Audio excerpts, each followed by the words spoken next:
Hello, I am, I'll let you do the announcement. Oh yeah, so everything it's being recorded, so stay muted and invisible if you don't want to be seen. If you're naughty, we can boot you, and no bullying or harassment. Thank you very much. All right, I am Lady Gwlados Vachan, or Domina Lucretia Lepida, depending on my garb. So I guess today I'm Lepida. You may recognize my voice. I do the Horticulture Known World Courtesans podcast. So this is I'm having a really fun time actually, like seeing people and doing classes, and this has been really inspiring. My personal number one rabbit hole is beauty. I make cosmetics and all kinds of things, and I really am into the aesthetic, like looking at a period aesthetic and bringing that to a more modern audience. I've been doing primarily hygiene and cosmetics, medicine type focus things for several years now, 6 or 7, in this and in another recreation organization. So it's a passion of mine. But one thing, and this is, I was asked this earlier, so I'm super glad to see that we have people with, or seemingly male identified folks in the chat, or in the class. I know it doesn't seem like it would be odd, but I will have to tell you, this is one of the only times I've gotten a group of gentlemen to come take the class together. In general, when men see beauty, they automatically think that does not apply to them, and that's sad on lots of levels. Some of which, yeah, exactly. Firstly, I think men are beautiful, like even first thing in the morning. But I think that everyone deserves to have the level of like self-care, because there is a kind of self-care that comes with the personal grooming, body care, skin care, hygiene, and putting on makeup. The other thing about it is that it is a super human thing to do. Like, people talk about human nature, and they say a lot of honestly bullshit things that are not human nature. They're cultural norms that have been established through long-running cultural time periods or vestigial cultural practices. But some really basic things that make humans are like creating tools, using fire to cook our food so we can process the calories more efficiently and power our big beautiful brains. And another thing that is a completely human thing to do is to put pigments on your so it looks prettier. The idea, and this is, I'm going to talk about a few things that are actually not period, but are important for understanding why we have this gap. So obviously something happened between the past, when men were part of that human tradition. And it's not a cultural tradition. Go back, look in any culture. Humans put pigments on their bodies. It's a really basic part of human activity. Now, men also participated in that in the Western world, in Europe, until, and I would say probably the Anglophone world is the best way to refer. So the English-speaking world. Men participated in that until the 19th century, when there started to emerge this idea that to be manly was to eschew all of those practices, grouping all of those practices as feminine practices that were inappropriate for men. And it's funny because, like, in the Victorian era, men wore corsets. Like, men had perfumed, dyed hair oil that actually we invented doilies just to like keep from staining couches. So like it was, even Victorian men were engaged in a lot of these beauty practices that modern men don't do, because this idea started and then it has continued. And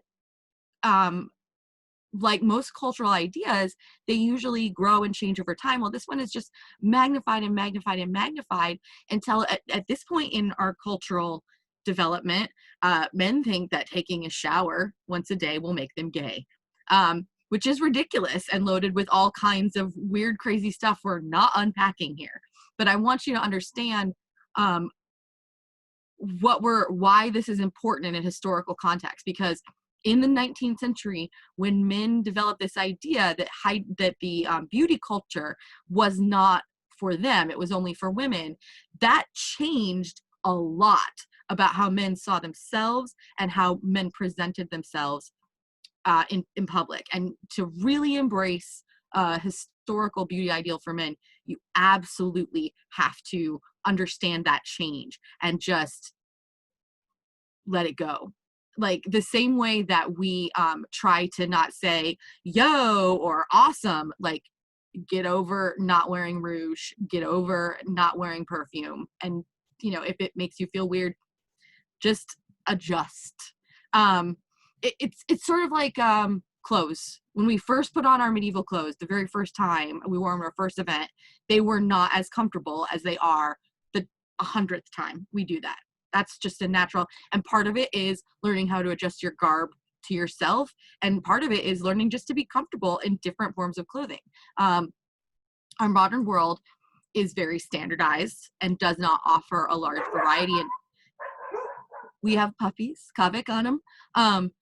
Our modern world does not offer a lot of variety of that experience or anything. So it can take modern people a while to adjust to the clothes, to the dialogue, to the bowing, to the acknowledging crowns, to the heraldry, everything. All these things take time. And one of the things that takes time is getting into that beauty ideal.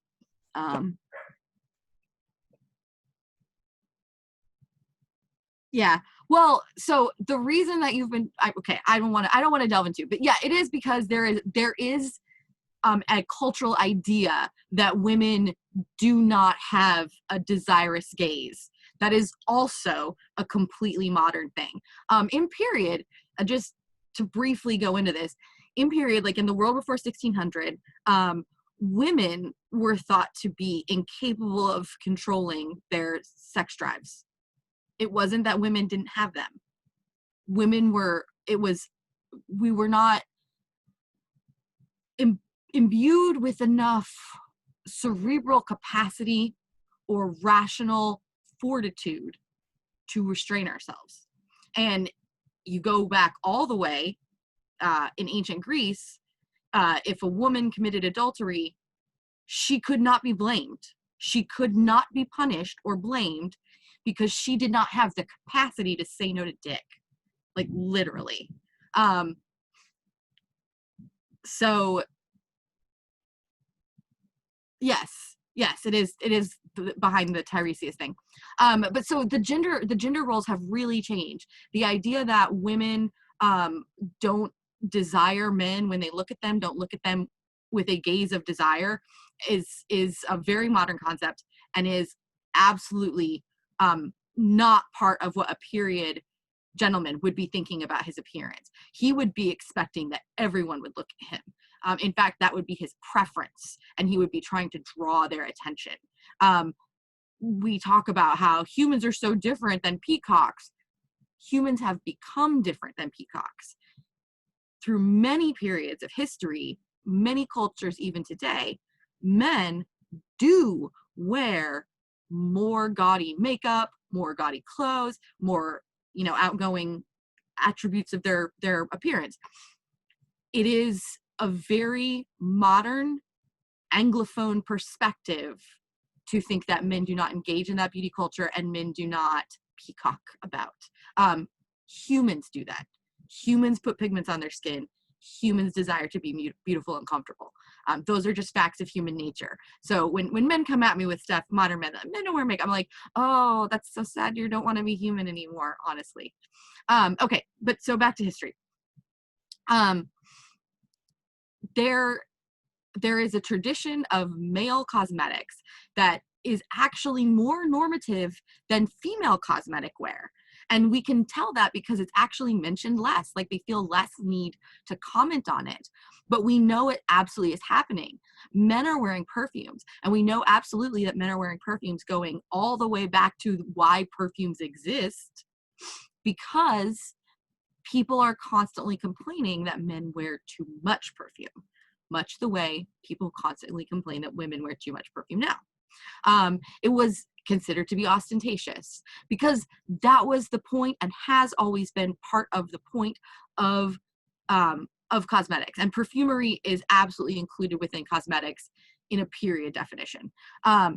So displaying your wealth with not just your clothing, not just your character, not just your education, not just your comportment, but also with your hairstyle and the arrangement of your hair, the treatment of your hair, the cosmetics you're wearing, the perfumes that you're wearing.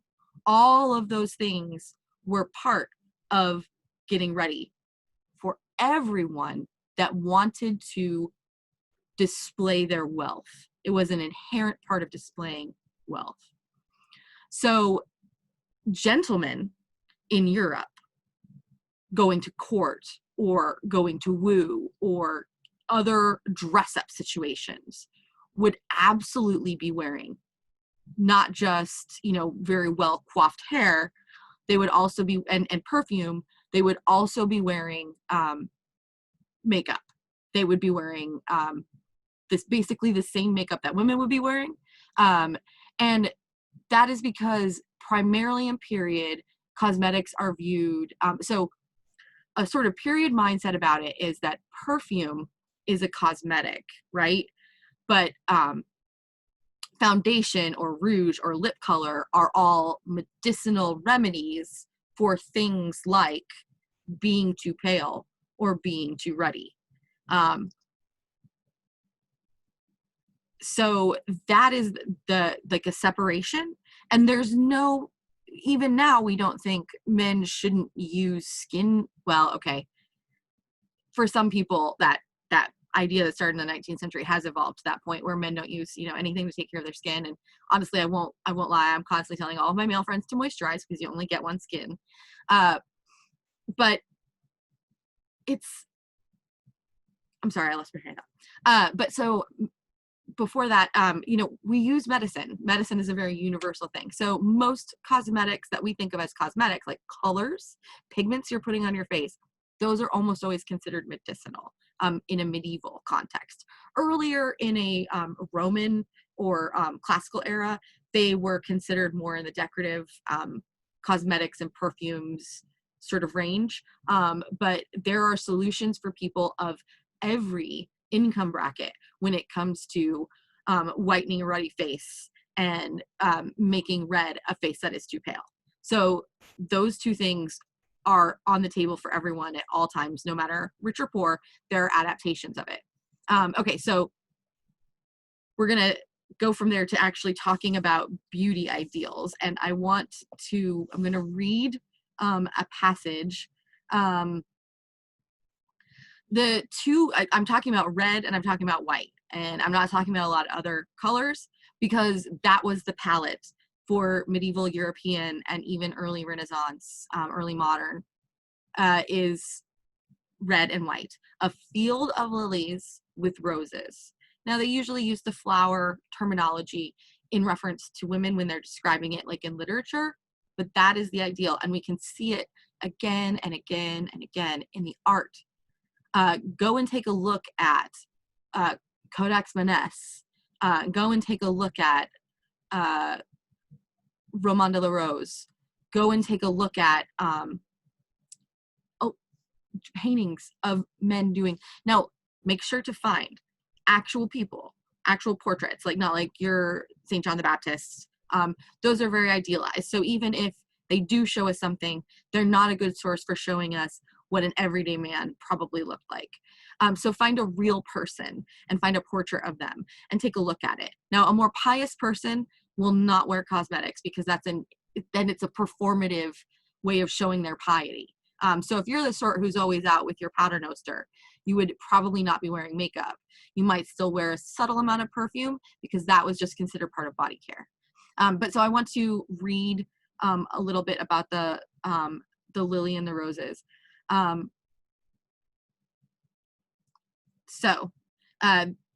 In Chrétien de Troyes, he's a poet from the late 12th century. He writes Le Morte d'Arthur, which is the source of most of our Arthurian stories in the modern context. So he describes pale skin like the lily and red cheeks like the petals of the rose were found attractive in men and women. Likewise, gray eyes, blonde hair, oval faces, and youth were lauded above other colors and ages. And that lasted into the Renaissance. So eye color, no help there. You can look up on the internet ways to make look up what your actual face shape is and look up ways to make your face look more oval. And then you can take from that ways to apply your foundation white so that it emphasizes certain places on your face. It's mostly your cheekbones to make your face, mostly here to make your face look more oval, unless it's very narrow, and then you would do your cheekbones. Yeah, those are going to be tutorials made by and for women because modern beauty issues like we discussed. And I can assure you, whether they say it or not, the people around you who like to look at men will enjoy you having fun with your appearance and you having fun with makeup and you having fun with your persona. So don't, try it out. If you're not comfortable, obviously don't do anything you're not comfortable with, but give it a good solid try, especially for like court situations. I super, super recommend it. So there's another really interesting source that tells us that men were also wearing makeup. In Cennini, Il Libro dell'Arte, which almost everyone has a copy of it, that does scribble. It's a really commonly used FCA reference. And there's a part in there that most people never even notice. I talked to a scribal Laurel, and I mentioned this, and she was like, "What? I've got to go back and check." She went back, she checked, 100%. This is in Cennini, but it's not in reference to most people's stuff. So when they read it, they didn't notice. But I was studying up on my scribble to add, and I was like, "Oh, makeup, I see you." So, he has a very long sort of screed against the sinfulness of cosmetics. But before that, he says he has a recipe entitled How to Clean the Paint Off After You Have Made Up a Face. And then he has a recipe for that is terrible for your skin. That's not important here. Then after that title, this is what he says directly. In the exercise of the profession of painting, you will sometimes have to stain or paint on flesh, chiefly to paint the face of a man or woman. And he is not referring to painting it on a wall because he says on flesh, and then he lists a makeup remover. And then he tells you that it's sinful, but the church will forgive you if you do it to avoid starving as a painter.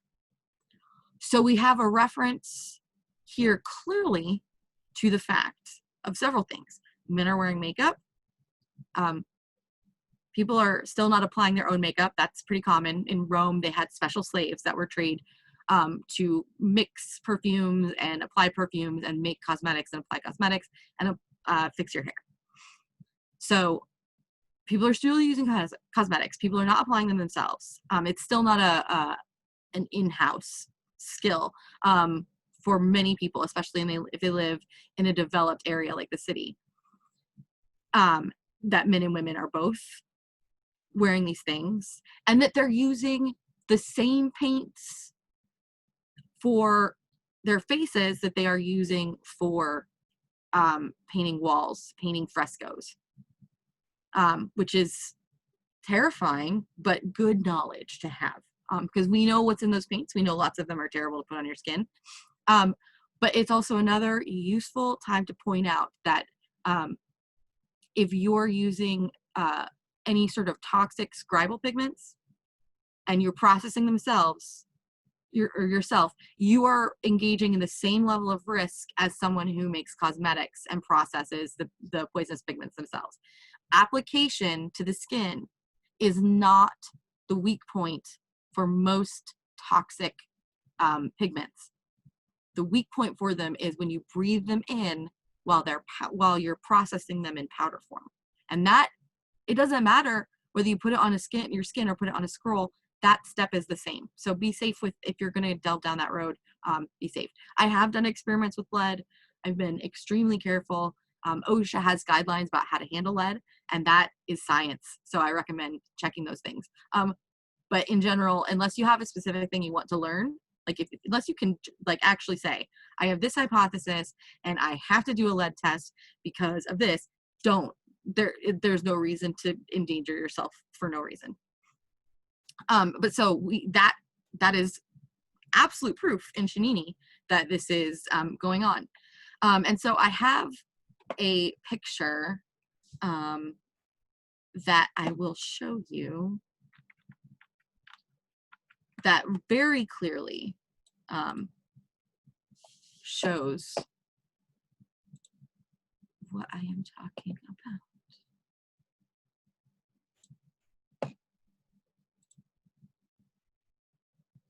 Okay. So, wait, do you see, which one do you see the medieval people, or do we see the 1950s ballets? Medieval people. Okay, good. Just wanted to make sure. So these are two folks here playing chess. This is a codex from 1334.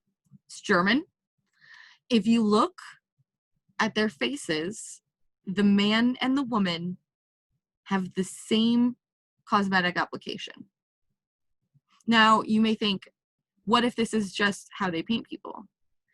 This is a frequent enough depiction of how they paint people that I would suppose that even if this is something that started in illustration, most likely was carried into cosmetics because we have people talking about it. We have the church complaining. The church complaining is the best evidence of people wearing makeup at any given time or any given place. And what's interesting to me is that earlier, you'll have people complaining about men and women wearing too much makeup or too much perfume. But later, the later you get, the more they only complain about women doing it. But we still continue to have evidence that men wear makeup. So I wonder if that's an odd double standard where women's vanity is seen as more destructive and more troublesome than male vanity. Male vanity, serves a purpose. It's serving the family, but I don't know. I'm way off in the weeds. But so I encourage you to look at the art of the time and place that you're portraying. Take a good range of portraits. Make sure they're real people. These are real people. Or they're intended to be real people. They're not idealized. They're not saints. It's not the Virgin Mary. It's not Jesus, etc. But another thing that's really interesting to me is the very similar hair color, hairstyle that may be depicted because they're supposed to be related. I also think it's super adorable. If you look down here at the bottom, he's got his ankles crossed, which is something that if you were raised as a woman in our culture, you've probably been told a million times to do. And so I think that it's really fascinating to start to really pay attention to these little performative gender markers. Recognize that they are not human nature. They are cultural in nature. Keep in mind that your own culture is invisible to you. Whatever you have been raised to think is human nature is normal is invisible. That's why it's invisible. You think it's human nature. So many things that we have been raised with or have learned are not truly human nature. Okay, so I'm going to go back to letting you see me. Okay. So I have some really basic products or hygiene recipes. If you would actually like a recipe for one of these, I have them, and you can absolutely, I think my email is listed on the class listing, but if it's not, you can look me up as Gwlados Vachan on Facebook, and I'm happy to answer questions, or you can email me at ladyglados@gmail.com. I don't have a handout for this class, but I have a handout for some of my other cosmetic classes. I can post links to those at the end of class. Remind me, please. And those will have recipes for some of the things and more. So this is hair powder. Now, hair powder comes in because it's a byproduct of how they're producing perfume historically, which is to soak fragrant things in oil. So after you're done with that, you are left over with these incredibly expensive powdered fragrant components. And they've also nicely mellowed together, so they have a very nice uniform scent of the whole perfume. And they're very expensive. So they would be sold off in various forms depending on what kind of perfume it was. Most commonly would be magma, which comes from oil perfume, which was the most common. So you have this powder, and it smells really nice. This one smells like kind of like Christmas cookies. Historical perfumes, if you want to dig into that, Kasia Gromek is amazing. And she has some really great handouts and slides on her website. And she talks about what scents were considered desirable. A lot more spices and foods, and then resins, benzoin, frankincense, myrrh, and florals. And keep in mind that in the Muslim world, they have rosewater production completely industrialized by the 9th century. So those things were available, especially if you lived somewhere that was cosmopolitan, like anywhere in Italy where they embraced diversity instead of, being racists, which is real history. So anyways, the powder here smells really super nice. You can sprinkle it in your clothes and it scents your clothes. You can sprinkle it in your bed and sleep in your perfume, which was considered to be a deliciously decadent, sensual sort of bohemian thing to do. It does make you feel really kind of swank. You wake up with powder all over you, but your basic morning hygiene would include sort of toweling off with a wet or a moist towel, probably with rose water or some kind of scented water. So that takes the powder right off. You can also sprinkle it in your hair. I did that earlier in my hair braiding class, which is basically a really good hair routine, a period hair routine.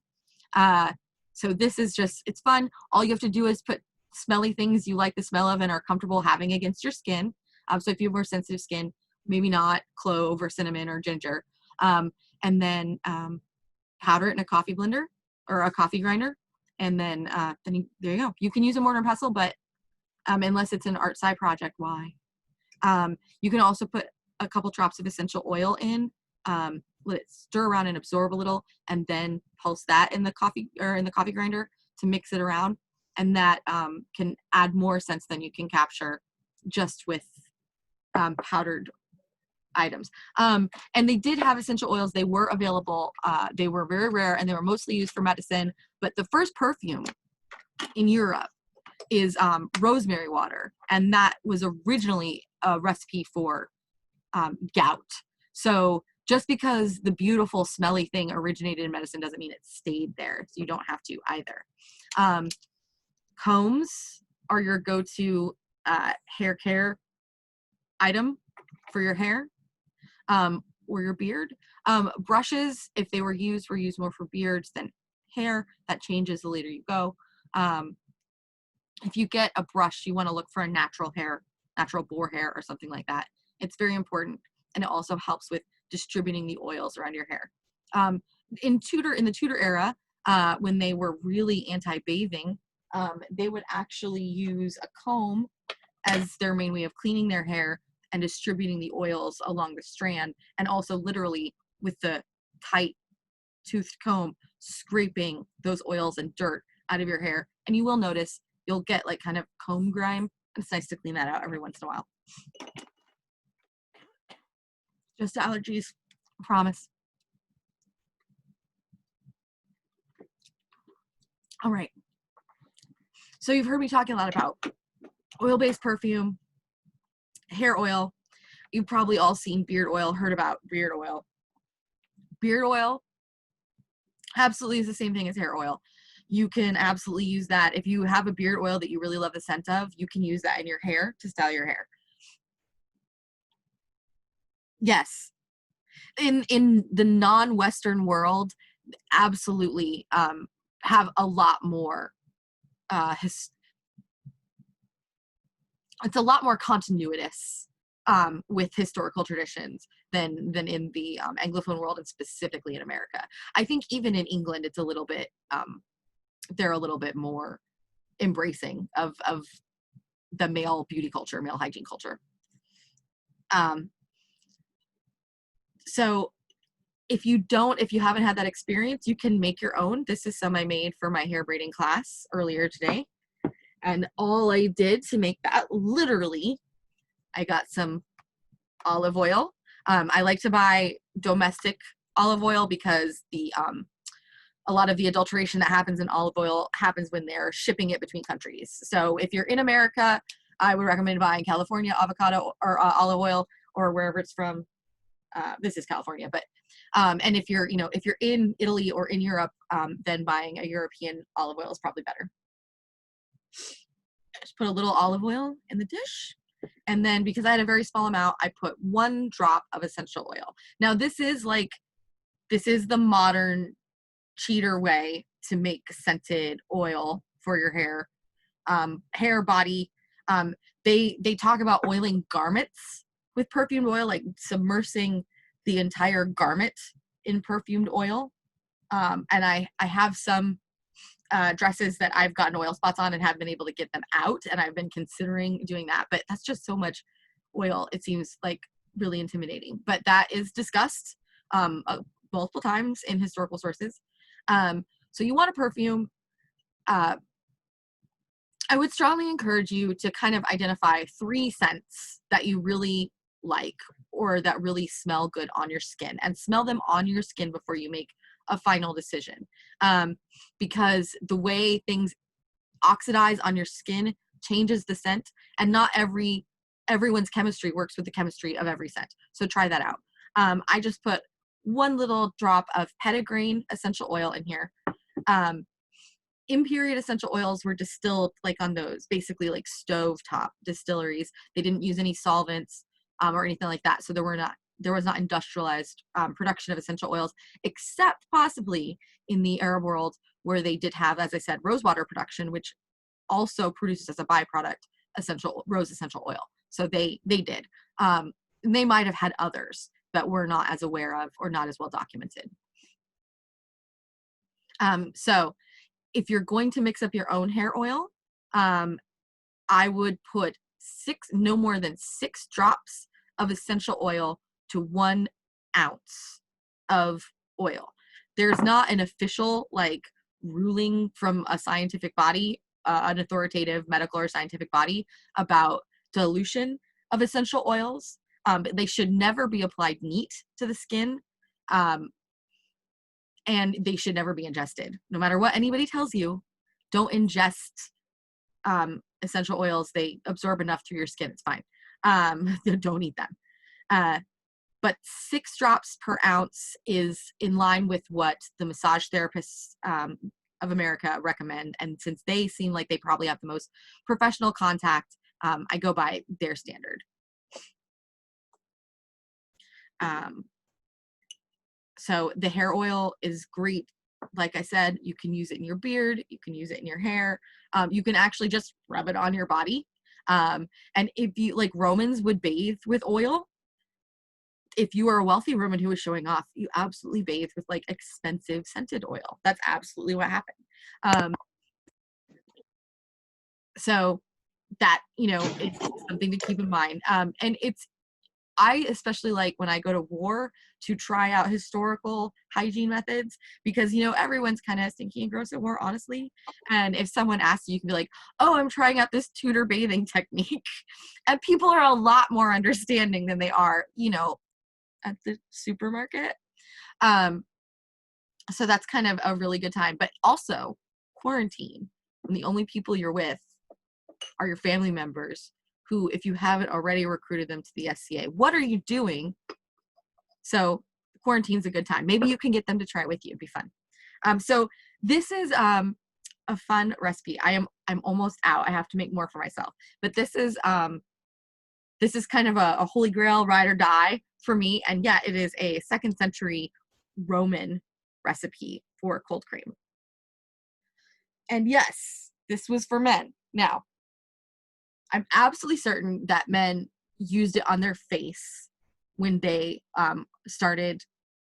when it started to be used as a beauty product. It was not always a beauty product though. There we go. Yeah, it's just like a kind of yellow, creamy, clumpy stuff.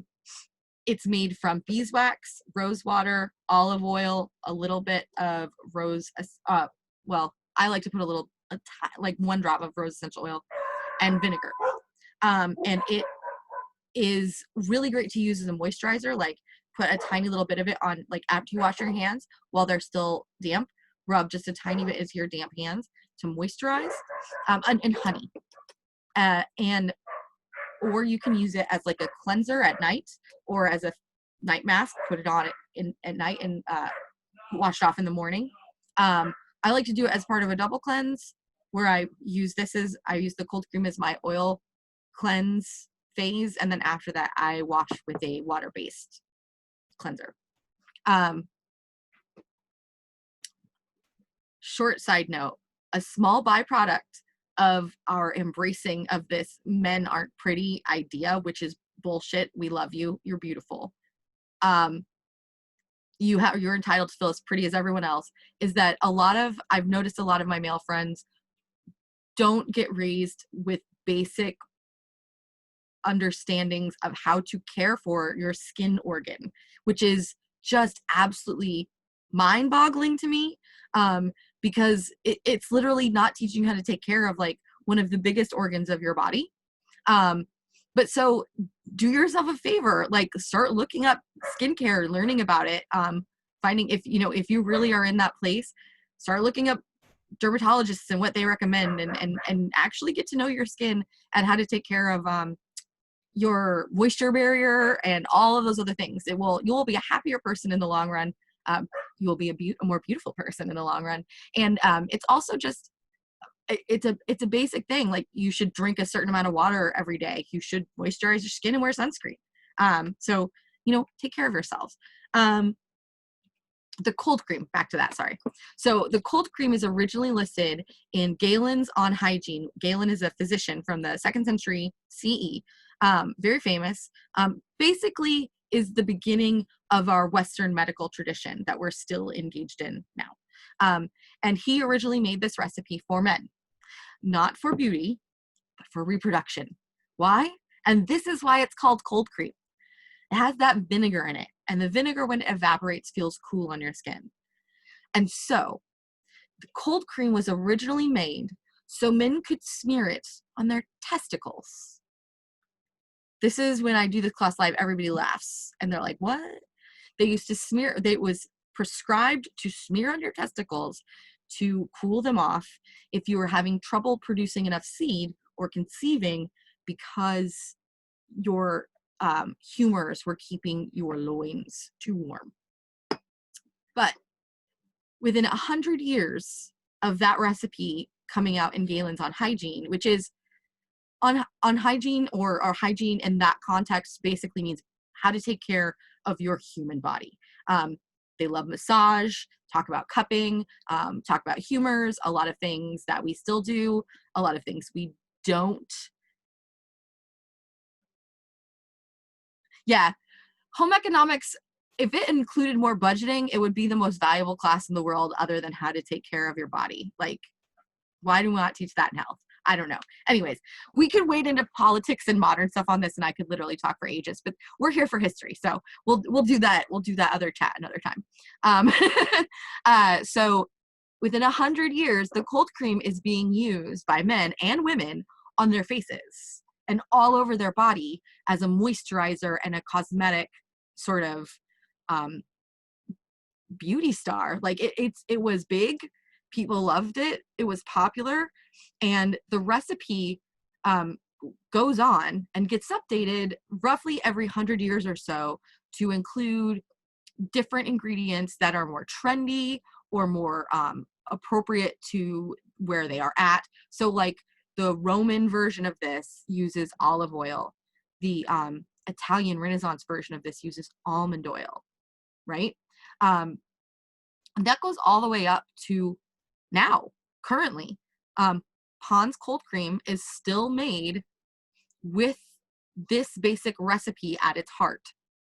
So if you want to start living a more medieval life, like right away, right now, every day of your life, go out and buy, I'm not kidding, buy a tub of Pond's cold cream and start using it. I also will share a handout with the recipe, but that is like your quickest way to start having a more medieval experience. And their skincare routine is not that different than what modern dermatologists are recommending. So it's really fascinating to see what they figured out just by trial and error.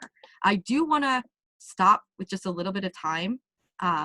So if anybody has questions, just because this is kind of a,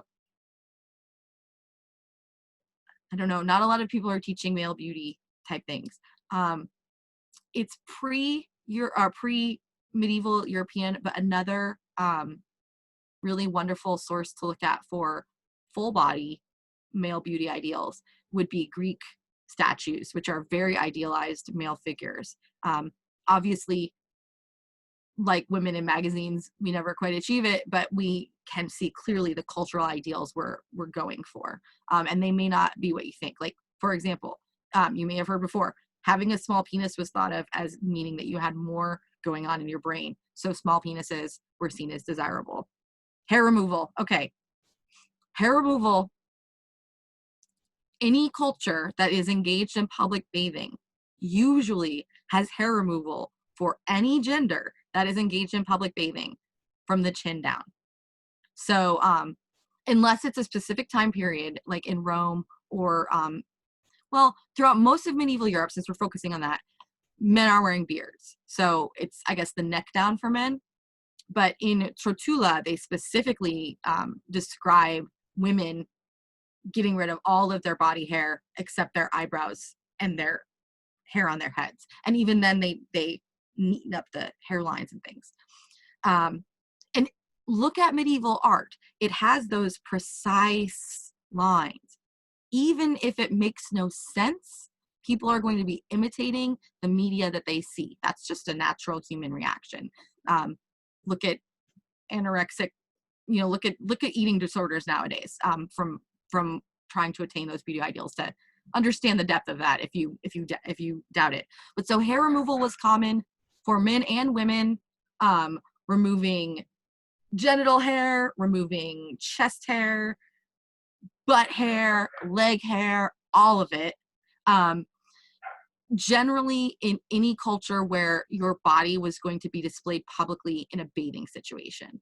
And that is medieval Europe as well. We don't talk about it, but if you go look up pictures, there are plenty of depictions in artwork of men and women bathing in bathhouses. And it was brought back. The practice had sort of died out since the Roman era, but it was brought back and revived and became incredibly popular after the Crusades. The Crusaders were like, hey, hammams are amazing, let's all bathe. And it wasn't just bathing, there was massage, there was steam, there was a whole thing. But so that was very popular. And just like in Rome, women would go during the day when men were out doing their manly daytime pursuits, and then they would go home and get the house ready for entertaining people and handling household affairs in the evening with your man. And then the men would go out, sort of like their equivalent of grabbing a beer after work. They'd go out with their male associates after they were done with their activities for the day, but before they went home, and they would bathe. So when they got home, they were all like clean and not gross, because nobody likes that.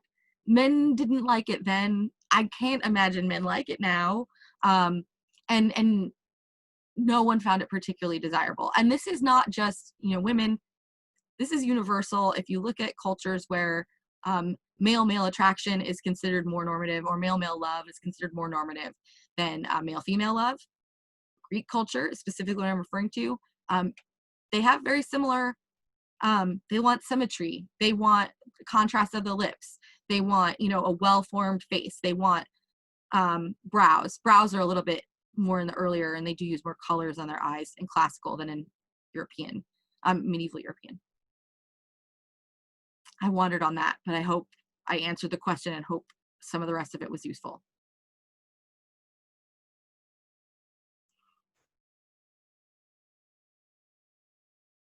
Yes.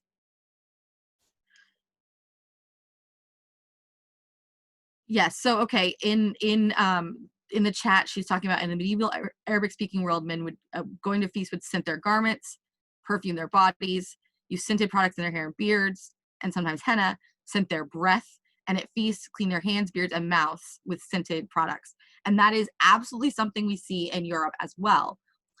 A lot because when men went on crusade, they were exposed to these practices and they loved them. And so they brought them home. They had, if you don't have aqueducts and a lot of running water, a strong bathing culture becomes difficult. But if you have the right inspiration, you'll figure out how to make it happen. And that the public bathhouses were not exclusively the provinces of the wealthy, but they were more so the provinces of the wealthy, just like they were in Rome. Although in Rome, they had a little bit more of the, like, we've got baths for everybody, even the poor people. In medieval Europe, not so much. But those practices that that Urtatum is describing in the chat, those are absolutely what both men and women were engaging in. And men, I think, even more so with the perfume. Like, I just really cannot overstate how often in historical documents they talk about men smelling of musk or of roses or of lilies or of angelica, you know, which smells like Indian food, but that's an aesthetic thing. So perfume is a really powerful part of the male sort of beauty toolkit, and you would be putting it everywhere you possibly could, everywhere. And they do talk about in Boccaccio, they talk about cleaning their hands with scented water before eating, like having a servant bring around a bowl of like rose water or something like that. They were very sensual, and they loved color, and they lived in a candlelit world where shimmer was accentuated. And so those things that we maybe think of as very modern are actually part of a human appreciation for beauty that is sort of timeless. And I think that's a good place to end, unless there are more questions.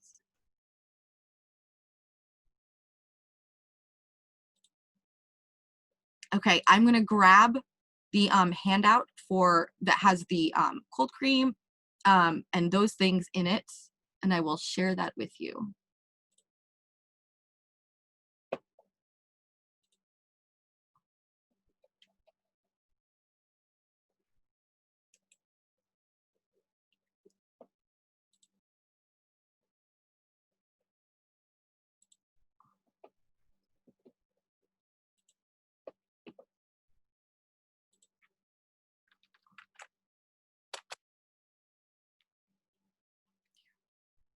And I talk about that a little bit more.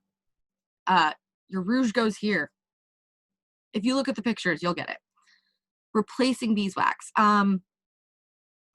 It depends on why you're wanting to replace the beeswax. If you're wanting to replace it for vegetarian/vegan reasons, soy wax is usually recommended at a 1.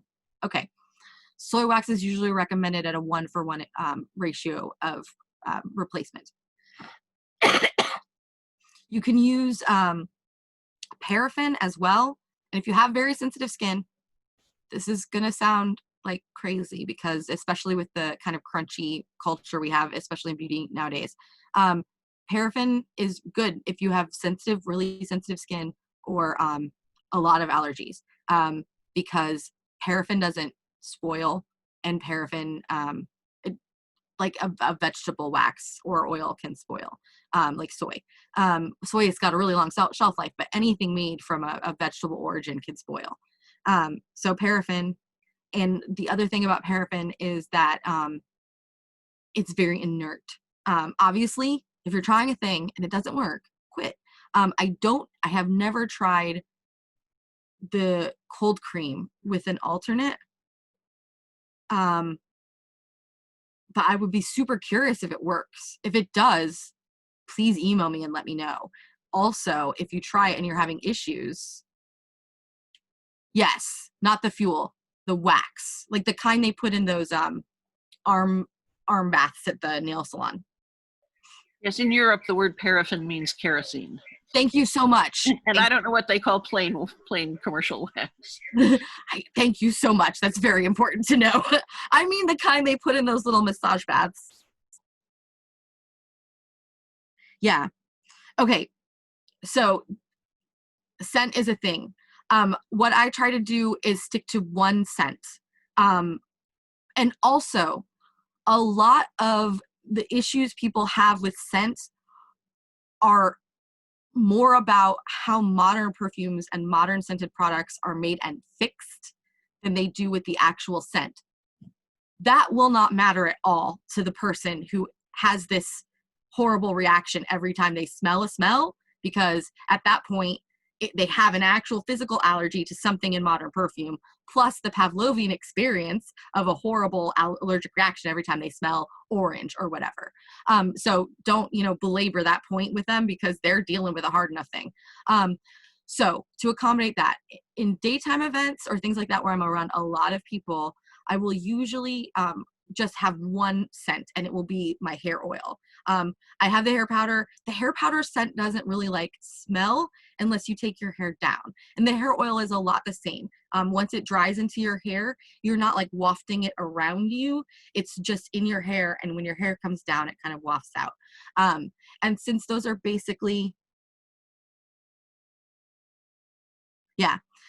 Yes, that's the thing. Because I actually make historical recipe perfumes, and I've had a ton of people who are like, "Oh my God, this is the only perfume I can wear." So there's definitely differences, and those are often the allergic triggers. But anything can be an allergic trigger. So don't tell someone they're full of shit. That's rude. But so during the day, I usually stick to one scent, and so I think of it kind of like matching your clothes.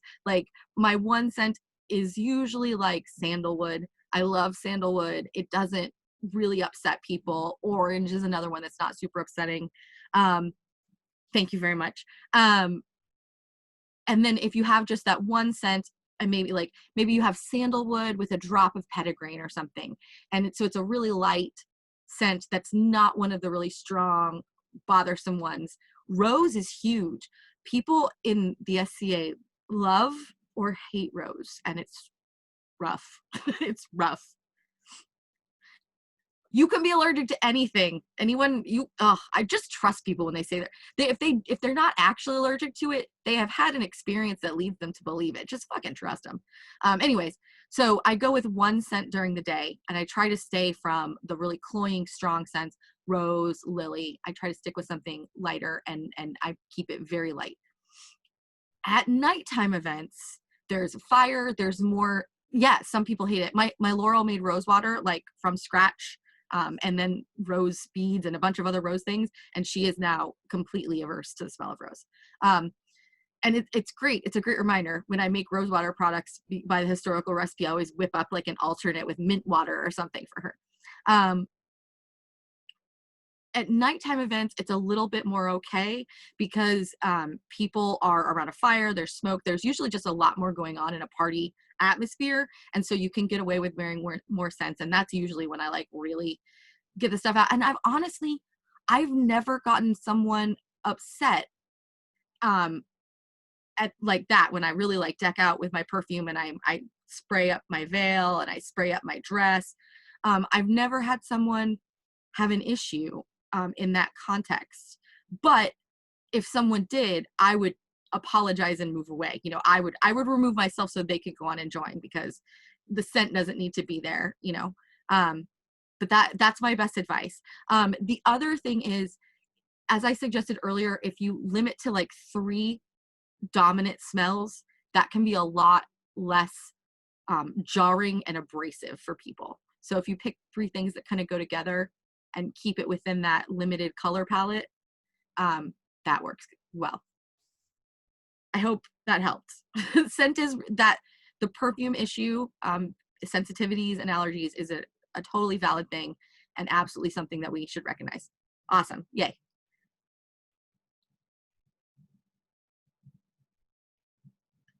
And for any of the gents still here, I want to thank you from the bottom of my heart for you coming. I tried so many different versions this class to get men to come. I've tried tricking them, and I've only ever gotten women who came to fix up their men. And so I'm just so glad you're here, because sharing this about male beauty is sort of a personal passion project of mine. Not only because it would make us more historical, but God damn it, y'all pretty. You deserve to know.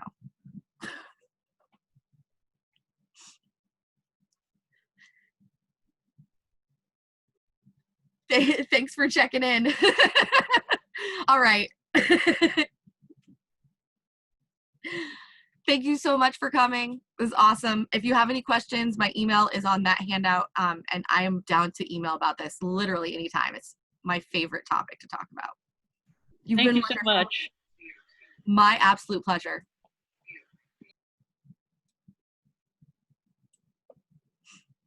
All right. My partner has dinner for me, so I'm leaving for eating. Thank you.